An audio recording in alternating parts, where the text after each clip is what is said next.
말씀 제목 한번 따라하겠습니다. 솔로몬의 잠언. 한 번 더 따라하세요. 솔로몬의 잠언. 야고보서 1장 5절 너희 중 누구든지 지혜가 부족하거든 모든 사람에게 후히 주시고 꾸짖지 아니하는 하나님께 구하라 그리하면 주시리라. 야고보는 누구든지 지혜가 부족하거든 또 지혜가 필요하거든 모든 사람에게 후히 주시고 꾸짖지 않는 하나님께 구하라는 겁니다. 우리의 필요한 모든 지혜는 하나님께로부터 얻을 수 있다라고 하는 말씀입니다.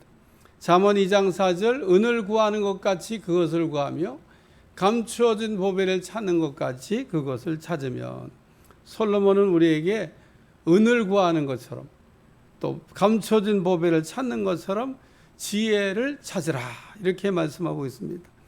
왜냐하면 하나님은 지혜를 구하는 사람, 지혜를 찾는 사람, 지혜에 갈급한 사람에게 지혜를 주시기 때문에 그렇습니다. 한마디로 지혜를 우리가 구하는 일에 대가를 지불해야 된다는 겁니다. 잠언 3장 1절 내 아들아 나의 법을 잊어버리지 말고 내 마음으로 나의 명령을 지키라. 솔로몬은 자기 아들을 부르는 것처럼 우리에게 하나님의 말씀을 우리가 들었으면 잊어버리지 말 것을 당부하고 있습니다. 왜냐하면 이스라엘 백성들은 말씀을 듣기는 들었는데 잊어버리는 것을 잘했습니다. 이스라엘 백성들은 깜빡의 은사를 갖고 있었습니다. 우리도 깜빡 동기생입니다. 우리도 얼마나 깜빡 잘하는지 몰라요. 왜 그랬냐 그러면요, 잊어버려서 그렇다고. 뭘 잊어버려요? 잊어버리지 말아야지.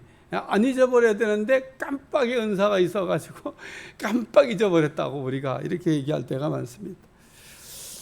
왜 하나님이 우리에게 말씀을 하셨는데 들었는데 잊어버렸을까? 세 가지 이유가 있습니다. 첫째는 말씀을 청종하지 않은 겁니다. 제가 늘 설교하면서 성도들을 이렇게 지켜오면 말씀을 지금 청종하고 있는 건가? 구약 성경에 청종이라는 단어가 자주 등장하는데 말씀을 들을 때 주의를 기울여서 집중해서 듣는다고 하는 표현입니다. 그러니까 말씀을 들을 때는 집중해서 들어야 돼. 집중해서. 주의를 우리가 산만하게 하고 말씀을 듣다가 이게 말씀줄을 놓치면 안 된다고 하는 말씀입니다. 우리가 이게 말씀을 들을 때 집중해서 들어야 되는데 사실은 건성으로 듣는 아주 나쁜 습관을 갖고 있습니다. 특히 유튜브로 예배드리는 거 얼마나 어려울까 이런 생각을 합니다. 왜? 유튜브로 예배드리면 산만해질 수밖에 없어요. 굉장히 어려운 겁니다. 그러니까 이 시간도 어쩔 수 없는 환경에서 유튜브로 예배드리는 분들 정신을 바짝 차리고 청종할 수 있기를 주여 축원합니다. 그래야 말씀이 들리는 거예요. 두 번째는 내 말로 받지를 못했기 때문에 그렇습니다. 다시 말해서 우리가 말씀을 듣는 시간은 하나님께서 내게 하시는 말씀을 듣는 시간입니다. 그리고 내게 하시는 말씀을 들어야 됩니다.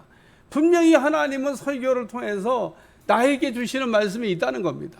근데 어떤 분들 설교 들을 때 보면요, 설교 들으면서 정말 엉뚱한 생각을 합니다. 자리에 있지도 않는 남편을 생각하면서 야, 이거 우리 남편이 들으면 너무 좋은데 이거 왜 우리 남편이야? 또 아내가 오지 않았는데 아유, 이거 우리 아내가 들어야 되는 말씀인데, 또 우리 아들, 딸이 이거 들어야 되는 말씀인데 속는 겁니다. 마귀한테. 뭔 자리에 있지도 않는 남편, 아내, 아들, 딸들을 생각해요. 지금 이 자리에 앉아있는, 그리고 이 설교를 듣기에는 유튜브에 그 채널 앞에 앉아있는 성도들에게 주시는 말씀이라는 겁니다. 여러분 말씀을 잘 들으면 설교가 적어도 끝나기 전에 분명히 하나님이 나에게 하시는 말씀이 있고 그 말씀을 들을 수 있습니다. 여러분 말씀을 이렇게 잘 따라올 수 있기를 주여 축원합니다. 세 번째는 말씀을 새기지 않았기 때문에 그렇습니다. 하나님의 말씀을 들었으면 그 말씀을 마음판에다가 새겨놔야 돼요. 마음에다가 기록을 해놔야 된다 그런 얘기입니다. 말씀을 마음판에 새겨놓을 중요한 이유가 있는데 말씀을 마음판에 새겨놓으면요, 이거는 언제든지 쓸 수가 있고 언제든지 생각이 나고 그렇습니다. 우리가 살면서 어떤 아주 감동적인 어떤 사건을 한두 번씩 꼭 경험하는데 그게 어떻게 잊어진다고 잊혀집니까? 안 잊어집니다. 그거는요, 무슨 머릿속에다가 각인된 것처럼 언제든지 그 얘기를 하려고 그러면 할 수가 있고 언제든지 생각하면 그 생각이 떠오르는 겁니다. 그거 참 신기해요. 그게 새겨진 말씀이라는 겁니다. 오늘도 우리가 말씀을 그러므로 들으면서 다 마음판에 새기면 달려가서도 읽을 수가 있고, 누워서도 읽을 수가 있고, 또 필요한 때 언제든지 내 마음속에 떠올라서 생각나게 하신다는 겁니다. 그래서 하나님은 우리에게 하신 말씀을 들었으면 잊어버리지 말라고 말씀하고 있습니다. 오늘 하나님께서 주신 말씀을 기억하고 있는 그게 바로 지혜라는 겁니다. 여러분 말씀을 잘 기억하고 있으면 그 말씀이 내 인생을 풀어주는 해답이 될 줄로 믿습니다. 또 솔로몬은 내 마음으로 나의 명령을 지키라고도 말씀하고 있습니다. 우리가 넘어지는 이유, 실패하는 이유, 우리가 그 어려운 일을 당하는 이유는 하나님의 말씀을 듣고 순종하지 않았기 때문인 겁니다. 그러므로 우리가 하나님께서 우리에게 말씀을 이렇게 들으면 아멘으로 받아야 될 줄로 믿습니다. 하나님께서 무슨 말씀을 우리에게 어떻게 하든지 아멘으로 잘 받는. 그리고 오늘 잠언 3장 말씀을 여러분 쭉 읽다 보면 그리하면이라고 하는 단어가 계속 반복해서 나온다고 하는 것을 알 수가 있습니다. 하나님께서 우리에게 조건적으로 하신 약속이라는 겁니다. 조건적 약속은 우리가 그 하나님 하신 말씀을 이행할 때 하나님께서도 우리에게 하신 약속을 이루어 주시겠다고 하는 약속입니다. 그러므로 우리는 그리하면이란 말씀을 들을 때 하나님의 지혜로 탁월한 선택을 할 수 있는 여러분들이 되시기를 축원합니다. 지난주에도 제가 말씀드렸듯이 우리에게 문제가 있는 게 문제가 아니라 문제를 해결하지 못하는 그게 진짜 문제다. 세상에 있는 거의 대부분의 문제는요 다 풀 수가 있습니다. 풀 수 없는 문제는 거의 없습니다. 풀지 못하면 문제가 되지만 풀면 문제가 안 되는 겁니다. 그래서 이 문제를 푸는 능력이 뭐냐? 지혜라는 겁니다. 따라서 오늘 우리는 우리의 그 잠언이라고 하는 말씀을 통해서 우리가 갖고 있는 혹 어떤 문제에 대한 해답이 들려질 수 있기를 축원합니다. 오늘은 우리에게 꼭 필요한 말씀인 전곡을 찌르는 이 잠언의 말씀을 통해서 지혜를 얻으려고 그러는데, 첫째는 하나님을 인정하는 겁니다. 따라서 하나님을 인정하는 것. 여러분, 하나님을 인정하는 것이 바로 지혜입니다. 따라서 하나님을 인정하는 것이 지혜다. 잠언 3장 6절 너는 범사에 그를 인정하라. 그리하면 내 길을 지도하시리라. 우리가 범사에 하나님을 인정한다는 뜻은 하나님께서 이 모든 일을 하셨다고 인정하는 겁니다. 그리고 우리가 이 모든 일을 하나님께서 하셨다고 우리가 인정하게 되면 하나님께서는 우리가 나아가야 될 길을 지도해 주신다는 겁니다. 하나님께서는 우리를 향한 놀라운 계획이 있다는 걸 믿으시기를 바랍니다. 다시 한번, 하나님은 우리를 향한 놀라운 계획이 있다는 걸 믿으시기 바랍니다. 미국의 엘머 타운즈라고 하는 목사님은 젊은 시절에 캠프장에 청소하는 알바를 이렇게 하고 있었는데, 겨울 동안 이렇게 폐쇄된 곳을 닦고 쓸고 또 얼룩들을 지우는 이런 일을 하다가 보니까 밤 12시가 다 됐습니다. 일을 마치고 문을 나서는데 무심코 벽에 지워지지 않은 희미한 글씨 같은 게 보여서 무슨 글씨가 이렇게 봤더니 글씨의 내용은 이런 겁니다. 하나님은 당신을 위한 계획을 가지고 있습니다. 그는 깜짝 놀랐습니다. 엘머 타운즈는 그 자기의 가장 큰 고민이 뭐였냐면 내가 인생을 어떻게 살 것인가 이었는데, 이거를 읽으면서 처음으로 하나님이 정말 계시다면 이라고 하는 이 가정을 하게 됐고, 엘머 타운즈는 지금까지는 내 인생은 내가 원하는 대로 내가 사는 거라고 생각을 했는데, 그러나 하나님이 살아계시다면 하나님이 나를 향한 계획을 갖고 계시다라는 생각을 하니까 세상이 다르게 보이기 시작했다는 겁니다. 엘머 타운즈는 그 자리에서 걸레를 잡은 채 30분 넘도록 기도했습니다. 하나님 정말 나를 향한 계획을 갖고 있는 겁니까? 정말입니까? 엘머 타운즈는 묻고 또 물었습니다. 그날 이후에 엘머 타운즈의 인생은 완전히 바뀌었습니다. 하나님이 어제나 오늘이나 영원토록 살아계신 동일하신 분인 줄로 믿습니다. 하나님은 살아계셔서 우리를 향한 놀라운 계획을 갖고 계시다는 겁니다. 여기 내가 지금 궁금한 거에 대한 답을 갖고 있는 세계 최고의 권위자가 바로 옆에 있다 그러면 여러분 그 사람에게 어떻게 하겠습니까? 내가 내 거에 대한 해답을 갖고 있는 그 전문가에게 당장 물어보지 않겠어요? 도와달라고 그러지 않겠습니까? 도와달라고 할 때 어떻게 해야 돼요? 물어봐야 될 거 아니겠습니까? 예? 내가 궁금한 것에 대해서 내가 어떻게 하면 되겠냐고 이렇게 물어보면 그 세계 최고의 권위자 전문가가 대답해 줄 거 아니겠습니까? 하나님은 우리가 어떻게 해야 좋을지에 대한 해답을 갖고 계신 세계 최고의 권위자인 줄로 믿습니다. 하나님 이렇게 할까요? 저렇게 할까요? 어떻게 할까요? 여러분, 우리가 이렇게 하나님 앞에 물을 때 하나님께서 우리를 인도해 주신다는 겁니다. 이것이 범사에 하나님을 인정하라고 하는 이런 말씀인 겁니다. 선교사 프랑크 노바크라고 하는 이 사람이 어느 날 하나님 앞에 막 뜨겁게 기도하고 싶은 마음이 이렇게 들었습니다. 그래서 하나님 앞에 물어봤어요. 하나님, 뜨겁게 기도하고 싶습니다. 그랬더니 하나님이 음성이 들렸습니다. 너는 주인이 누구냐? 너냐? 하나님이 나냐? 그러니까 그 선교사 프랑크 노바크가 아니 하나님이시죠. 근데 너는 그러면 이제 너 자신한테 묻지 말고 이제부터 나한테 좀 물어봐라 그러고 얘기를 했다는 겁니다. 그래서 그 얘기를 듣고 가만히 생겨보니까 정말 충격적이에요. 자기가 지금까지 모든 일에 대한 질문을 자기한테 하고 자기가 결정했다는 겁니다. 오늘 여기 앉아 계신 분들 또 유튜브로 듣고 있는 분도 그렇게 사는 분들 많을 겁니다. 왜냐하면 우리가 무엇을 입을까? 언제 하나님 앞에 물어봅니까? 무엇을 먹을까? 하나님 앞에 물어봅니까? 우리가 무슨 일을 결정할 때 하나님 앞에 어떻게 할까요? 물어봅니까? 저는 늘 그 성도들이 이렇게 저한테 통보하듯이 결정하듯이 어떤 일들을 이렇게 그 전달해 올 때가 있는데 좀 기분이 나빠요. 좀 물어보면 얼마나 좋을까? 근데 저한테도 안 물어봤는데 하나님한테 물어봤을까? 그런 생각이 더 궁금합니다. 하나님에게는 물론 안 물어봤겠죠. 그러면 하나님이 책임져 줄까요? 안 책임져 줍니다. 자기가 결정하고 자기가 일을 저지른 거니까 자기가 책임져야 된다 그런 얘기입니다. 노바크 그 선교사가 그러므로 결심합니다. 나는 이제부터 나 자신에게 묻던 거를 바꾸어서 하나님께 물어봐야 되겠다. 이렇게 생각하고 났더니 기도 생활이 달라지고 영적 생활이 바뀌게 됐다는 겁니다. 오늘 우리가 하나님을 인정하려면 무엇보다도 묻는 거를 잘해야 됩니다. 하나님을 인정한다면 하나님께 물어야 된다는 겁니다. 왜 하나님을 무시하자는 겁니다. 우리가 하나님을 언제 무시했냐 그러겠죠. 그럼 하나님 너 왜 나한테 물어보질 않냐. 인간은 스스로 자기가 주인이라고 착각하며 살지만은 우리는 베드로처럼 예수님은 나의 주가 되십니다라고 고백해야 된다는 겁니다. 예수님이 정말 나의 인생의 주가 되신다 그러면 주가 되시는 예수님이 내 인생을 우리가 이끌어줘야 되기 때문에 주가 되시는 주님께 물어봐야 될 줄로 믿습니다.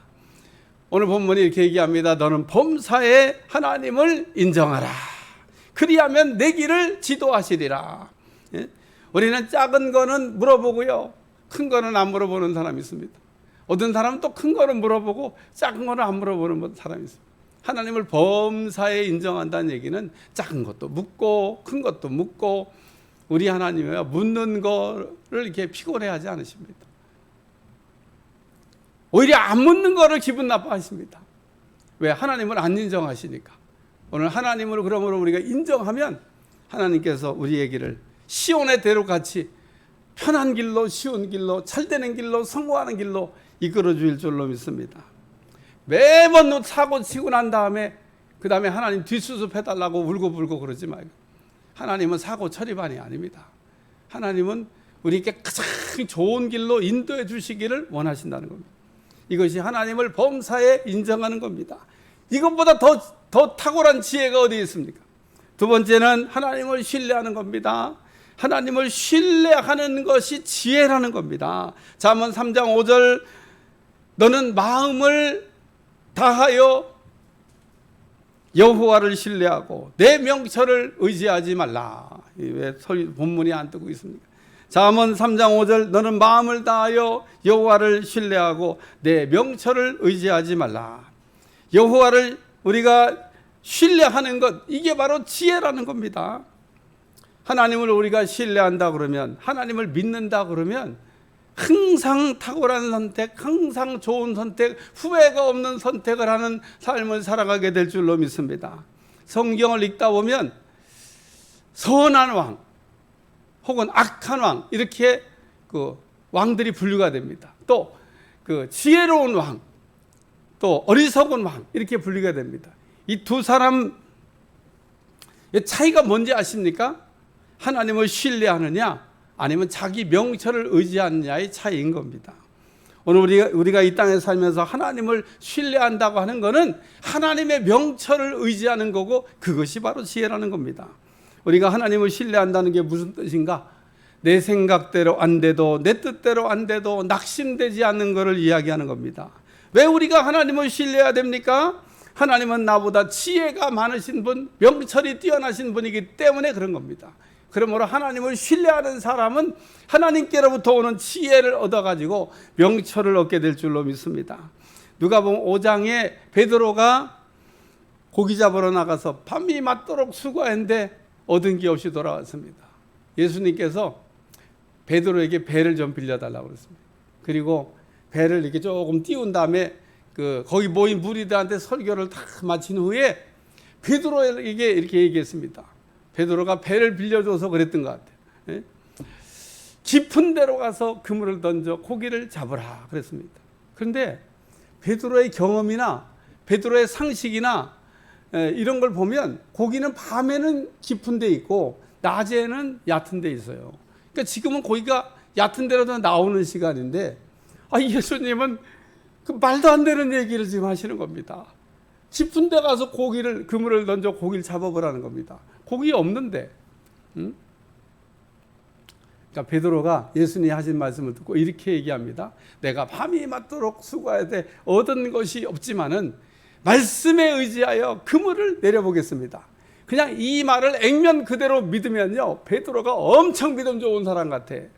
아이고, 야, 진짜 베드로 진짜 믿음 좋다. 자기의 경험도 자기의 상식도 다 내려놓고 예수님이 그냥 깊은 데 가서 그물을 내려 고기를 잡으라고 하니까 깊은 데로 가가지고 말씀에 의지하여 그물을 내려고 고기를 잡으러 갔다.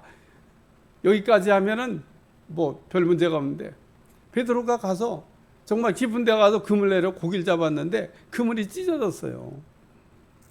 그러니까 그 예수님 앞에서 말씀에 의지하라고 하는 건 입으로만 한 거고 마음으로 한 게 아닌 겁니다.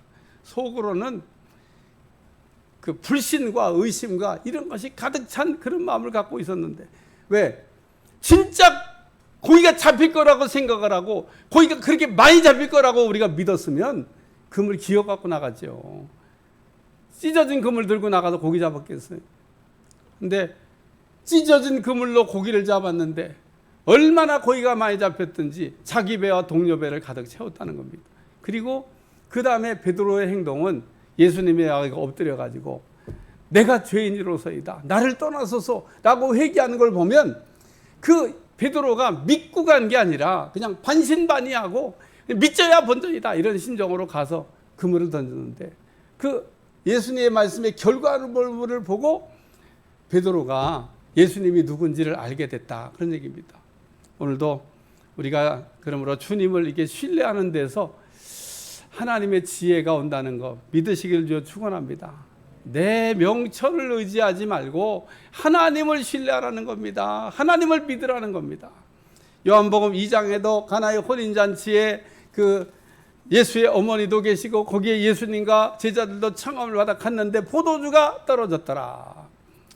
포도주가 떨어졌는데 예수님의 어머니가 예수님께 포도주가 떨어졌다고 얘기합니다. 아니, 포도주가 떨어졌으면 구할 방법을 생각을 해야지. 무슨 예수님이 무슨 포도주 공장 사장도 아니고 포도주를 싸들고 다니는 분도 아니고 예수님께 포도주가 떨어졌다고 얘기합니다. 예수님이 좋은 말로 거절하신 거예요. 아직 내 때도 아직 안 됐고 그러니까 지금 할 수가 없다고 그렇게 예수님께서 이야기합니다.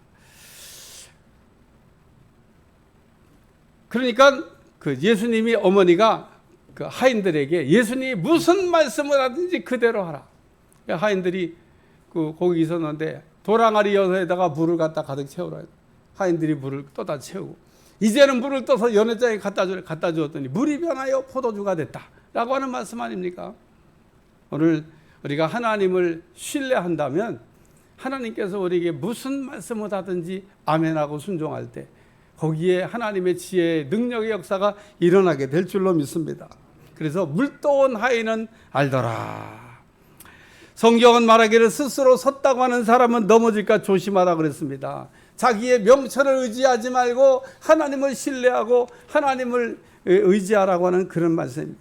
창세기 12장에 보면 갈대아 우리에 살던 아브라함을 하나님 부르시고 말씀하시기를 너는 너의 본토 친척 아비집을 떠나 내가 내게 지시할 땅으로 가라 그럴 때 이때 아브라함이 갈 바를 알지 못하고 나갔는데 히브리 기자는 말하길 이것이 아브라함의 믿음이다. 히브리서 11장 8절 믿음으로 아브라함은 부르심을 받았을 때 순종하여 장래 이후로 받을 땅에 나아갔을 때 갈 바를 알지 못하고 나아갔다. 우리가 하나님을 신뢰하면 하나님이 무슨 말씀을 하든지 우리가 믿어야 할 줄로 믿습니다. 이것이 지혜로 사는 방법이라는 거예요. 하나님을 우리가 신뢰하고 나의 명철을 의지하지 않는 것, 이게 지혜라고 성경은 가르쳐주고 있습니다. 세 번째는 하나님을 경외하는 겁니다. 따라서 하나님을 경외하는 것이 지혜다. 욥기 28장 28절에 보니까 주를 경외함이 지혜요. 그래서 주를 경외함이 지혜라는 겁니다. 또 잠언 3장 7절 여호와를 경외하며 악을 떠날지어다. 그래서 지혜로운 사람은 하나님을 경외하면서 악을 청산한다. 우리가 하나님이 살아계시다고 의식하면 저절로 되는 일이 뭐냐 하면 악을 멀리하게 된다는 겁니다. 요셉을 보세요. 보디발의 아내가 이렇게 하룻밤만 동침하자고 유혹하지만은 내가 어찌 하나님 앞에 득죄하리요. 하나님이 시퍼렇게 눈을 뜨고 지금 지켜보고 계신데 어떻게 내가 악한 일을 하겠냐고 죄짓지 아니합니다. 이 일로 인해서 요셉이 오히려 감옥에 갇히게 되는데 사실은 감옥에 갇힌 일로 인하여 요셉이 애굽의 총리가 되는 길을 얻게 됐다는 겁니다. 하나님이 나를 보고 계시다고 생각하는 사람은 악을 행할 수가 없다는 겁니다. 하나님을 경외하는 사람, 하나님을 의식하는 사람 얘기하는 겁니다. 하나님이 나를 이렇게 보고 계시다는 생각하는 사람은 어떤 순간에도 죄를 짓지 아니하고 넘어지지 않는 삶을 살아가게 될 줄로 믿습니다. 다니엘의 세 친구 느부갓네살 왕이 금신상을 만들어 놓고 절하라고 그랬는데 절하지 않았습니다. 현행범으로 붙여가지고 왕 앞에 갔는데 이제라도 절을 하면 자기를 용서해 주겠다고 그러고 만약에 절하지 아니하면 풀무불 속에 넣겠다고 그러는데 다니엘의 세 친구가 왕 앞에서 담대하게 얘기합니다.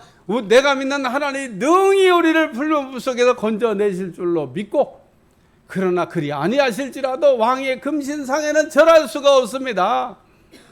그랬더니 우리가 가운데로 7배나 뜨겁게 해갖고 던졌는데 다니엘의 세 친구가 풀무불에 살아나와서 하나님께 영광을 돌렸다는 얘기 아니겠습니까? 오늘 우리는 늘 살아가면서 하나님이 우리를 이렇게 살아계시다고 하는, 나를 이렇게 보고 계시다고 하는 것을 의식하며 살아가는 여러분들이 되시기를 주여 축원합니다. 살전 5장 22절 악은 어떤 모양이라도 버리라. 잠언 3장 7, 8절 여호와를 경외하며 악을 떠날지어다. 이것이 내 몸의 양약이 되어 내 골수를 윤택하게 하리라. 제가 치유 기도할 때마다 예수 이름 명하노니 골수가 정상으로 돌아가고 말씀 좀 띄워놔봐요. 골수가 정상으로 돌아갈지어다. 그렇게 얘기하는데 저기 이것이 내 몸의 양약이 되어 내 골수를 윤택하게 하리라. 어떤 학생이 물어봤어요. 골수가 뭐 하는 거냐고. 골수가 피를 생산하는 것입니다. 우리 몸의 모든 질병이 피로부터 오는데 피가 깨끗하게 피가 정상적으로 잘 생산되면 거의 대부분 건강할 수 있습니다. 우리 몸의 질병이 다 피로 인해서 생기잖아요. 근데 골수가 건강해가지고 그냥 건강한 피를 자꾸 이렇게 만들어내게 되면 몸에 건강이 되는 거예요. 그렇기 때문에 제가 치유기도할 때마다 예수의 명하노니 골수가 정상으로 돌아갈지어다. 그 얘기는 골수가 제 기능을 잘 하게 되라고 하는 기도입니다. 오늘 우리가 하나님을 경외하는 것이 지혜요. 그리고 이렇게 우리가 하나님을 경외할 때 하나님은 우리의 골수를 윤택하게 하셔서 우리의 건강의 축복을 주시는 줄로 믿습니다. 또 여호와를 경외하는 사람은 재물과 첫 열매를 하나님 앞에 드린다고도 말씀하고 있습니다. 잠언 3장 9절에 8절 10절 내 재물과 내 소산물의 처음 익은 열매로 여호와를 공경하라. 그리하면 내 창고가 가득히 차고 내 포도즙 틀에 새 포도즙이 넘치리라. 우리 물질이 있는 곳에 마음이 있다고 그러잖아요. 요한복음 마태복음 6장 21절 내 보물이 있는 곳에 내 마음도 있느니라. 우리가 물질의 마음을 이렇게 빼앗기게 되면요, 우리 마음에 예수님을 모실 공간이 없어지게 됩니다. 그러니까 우리 마음에 예수님을 모셔야 되는데 그 예수님이 있어야 될 자리에 물질이 차지하게 된다. 그런 얘기입니다. 따라서 우리는 하나님의 그 말씀에 두 주인을 섬길 수가 없다고 얘기해요. 우리가 하나님을 경외하는 신앙이 있다 그러면 재물과 첫 열매를 드리는 것을 잘할 수 있기를 축원합니다. 미국의 부자 록펠러가 죽었을 때 록펠러의 재산 관리인에게 묻습니다. 록펠러가 얼마나 남기고 갔나요? 우리 물었더니 관리인이 이렇게 대답합니다. 한 푼도 가지고 가지 못했습니다. 다 남기고 갔습니다. 록펠러가 죽을 때 그 많은 재산을 글쎄 다 놔두고 갔네요. 누구나 다 아는 진리 아니겠습니까? 우리가 이와 같은 진리를 잊고 살고 있다는 겁니다. 우리는 아무것도 가지고 온 게 없이 왔다가 아무것도 가지고 갈 것이 없는 인생을 살고 있는 사람들이 겁니다. 따라서 하나님이 내게 주신 그 물질을 이렇게 잘 드리라고 얘기하는 것은 물질의 종이 되지 말고 물질의 주인이 되어서 살라고 하는 말씀입니다. 오늘 우리는 물질에 종속되고 물질에 끌려다니는 물질에 휘둘림 당하는 인생이 되지 않기를 주여 축원합니다. 하나님 앞에 우리가 드리는 걸 착하게 되면 이와 같은 사람은 물질의 종이 안 된다는 거예요. 다시 말해서 하나님을 우리가 바로 섬기는 일을 잘하게 된다고 하는 말씀입니다. 하나님을 우리가 인정하는 것에서, 하나님을 신뢰하는 것에서, 하나님을 경외하는 것에서 우리가 지혜를 얻는다, 이렇게 말씀하고 있습니다. 첫째는 나의 명령을 지키라. 그리하면 장수와 평강을 주실 것이요. 둘째, 진리의 마음을 새기라. 그리하면 은총을 받을 것이요. 셋째, 범사의 그를 인정하라. 그리하면 내 길을 인도할 것이요. 넷째, 여호와를 경외하라. 그리하면 건강을 주실 것이요. 다섯째, 하나님께 제물을 드려라. 물질의 복을 받을 것이다. 오늘 말씀 가운데 우리가 지혜를 얻게 되면 바다 누릴 축복들에 대한 이야기를 나누고 있는데 지혜가 충만해지시기를 주님 축원합니다. 기도하겠습니다. 하나님, 오늘도 내 아들아 나의 법을 잊어버리지 말고 내 마음으로 나의 명령을 지키라. 오늘 우리가 지혜를 떠나지 않게 도와주시고 우리의 마음을 찌르는 우리의 정곡과 핵심을 우리에게 지적해주는 잠언의 지혜의 말씀을 통해서 지혜로운 성도가 되게 하시고 지혜를 잃어버리지 않게 하여 주옵소서. 범사에 하나님을 인정하는 것에서, 하나님을 신뢰하고 의지하는 것에서, 하나님을 경외하는 것에서 진리를 얻는 것 알게 도와주시고 지혜 안에서 지혜를 누리며 지혜롭게 사는 성도가 다 되게 하여 주옵소서. 예수님의 이름으로 기도합나이다. 아멘.